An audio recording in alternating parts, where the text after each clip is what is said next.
Donald Trump H1B visa 88 lakh টাকা একজনের Indian NRI. তো এই ভিসাটা নেয় যারা কর্মক্ষেত্রে যায় আমেরিকা। কারা নেয়? IT engineer, science, doctor, specialist কেউ থাকলে যারা আমেরিকাতে কাজে যায় তাদের জন্য এই ভিসাটা, যেটা তোমার 100%-এর ভিতরে 72% ইন্ডিয়ান নেয়।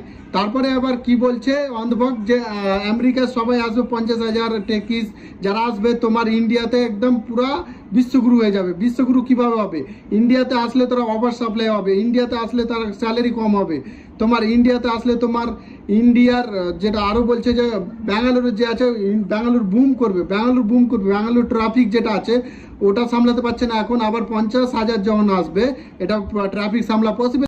আর একটা আমার কাছে কথা যেটা যে আমেরিকাতে থাকা যারা এনআরআই আছে তারা মোদি ভক্ত, মোদি আমাদের সব তাদের আসতে আবার কি প্রবলেম আছে? ইন্ডিয়ার world class road, world class bridge, world class river, তারাও একটু অনুভব করুক যে ওয়ার্ল্ড গুরু কিভাবে আমাদের ইন্ডিয়াতে আছে, তোমাদের আছে। তো আমার কাছে আর একটা প্রশ্ন যে এটাতে মিডিল ক্লাস যেটা ইএমআই জিছে জীবনযাপন করছে ইএমআই, তাদের আরও জীবন কষ্ট হয়ে যাবে, কিন্তু তাদের কেউ দেখার নাই, সরকার তো আরও দেখে না, তোমরা তো জানো। তো প্লিজ ভিডিওটা শেয়ার করো, এরকম ভিডিও তোমার মিডিয়াতে পাবে না।